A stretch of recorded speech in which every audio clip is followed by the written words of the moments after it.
Hello from Blackpool Town Hall, and obviously you can see here I am with the amazing Winston.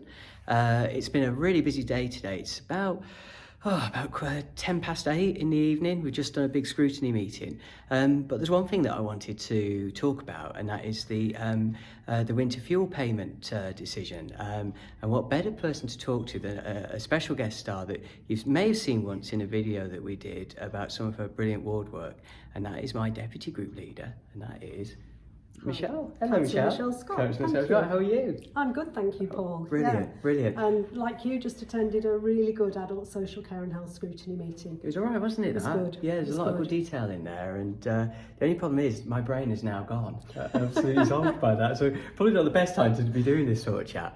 But I wanted to just highlight, because I was really pleased when I saw the change of heart by the government to at least amend the availability to actually access winter fuel support. We led a big campaign on this last year, didn't we, Michelle? We did, which sadly did not go through due to opposition from the Labour group in Blackpool. So yeah, we are really pleased to see that this decision has been gone back on. Yeah. Not entirely maybe as we would have wanted, still means tested to a degree. Yeah, absolutely. So the figures in Blackpool were huge. It was like 21,000 people this affected who had lost their winter fuel payments. And this was at a time when costs are going up. So fuel bills are higher, your support therefore was reduced. Absolute bonkers, especially when you didn't actually save any money. From what I've heard, this is about 75% are now going to qualify. So that's still a lot of people are going not to qualify. But I know full well, because I was supporting residents at the time who just couldn't get, they didn't know why the payment had stopped, their access to information was limited. And so we then spent a huge amount of time trying to get people support, filling out a ton of forms to get them pension credit. And you just thought, this is such a bad use of everybody's time, when there was a plan there in the past that actually worked and was really effective.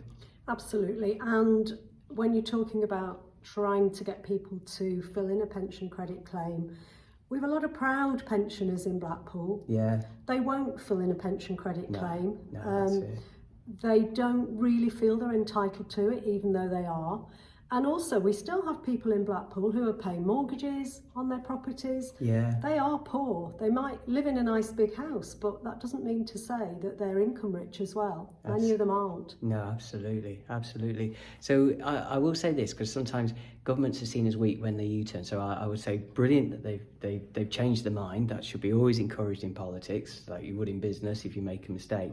But the bit that annoyed me was, we put this motion forward, didn't we, at the time? So this is a really bad idea. Everybody knew it was a really bad idea. And I remember the council at the time, the council leader, they watered that motion down to the point that they wouldn't even write to the Chancellor and say reconsider. No. And I noticed their silence is very stark at the moment as well. So they need to be called out for that, because this was a policy that hurt some of Blackpool's poorest residents. Their incomes are fixed for a start. A lot of them don't have access to information. We both know, we both helped a lot of people. They were hurt by it. They were, definitely. And the MPs as well, after the event, after they didn't support it, claiming to be supportive of their residents in Blackpool. They didn't show that to their residents in Blackpool. They didn't even vote. No. And they were calling that an objection. It wasn't an objection. They didn't vote. Yeah.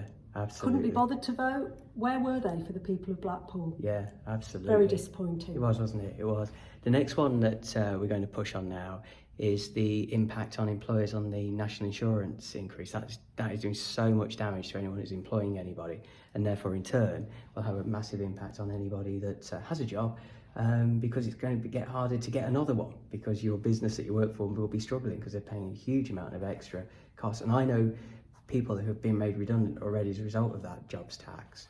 So I think that's the next one we have to revisit, really. And definitely. And with the increase in the national living wage, which is a good thing, but it does hit employers again. So they've had a double hit. Increase in the national living wage, and the increase in national insurance. And we've a lot of small businesses in Blackpool. Yeah. And it's proportionally a much bigger hit on those small businesses. Yeah, definitely, Michelle, definitely. So we've also had a strategic funding review taking place today, so I'm going to start to look at that, because everyone goes, oh, isn't this amazing, until we start looking at the detail. It's traditionally the way all governments or political parties, they'll sell you something and you're going, hang on a minute, this doesn't taste like jam, it tastes more like sort of semolina or something, isn't it? We only get the good bits, don't we? Yeah, absolutely. And it's what's behind those good bits that we really need to know about. What that detail is. And there's also an infrastructure plan coming out next week, so we want to find out where Blackpool is in that as well. So we'll start putting that together. So all I'll say is a huge amount of work for us to do, but great work so far, Michelle. It feels like a bit of a victory for some of our poorest people, doesn't it? Yeah, it certainly does. Yeah, certainly does. Those people are going to be a bit warmer this winter, hopefully. Yeah, definitely that. So, right, I'm going to disappear because we're about to get chucked out. Winston's smiling as ever. That face always makes me smile. He's a great guy. So I will be out and about tomorrow. We've got some leafleting with Anita to do, so I'll do a video about that. And from Blackpool Town Hall, thanks for watching, and we'll see you all very soon. Take care, guys.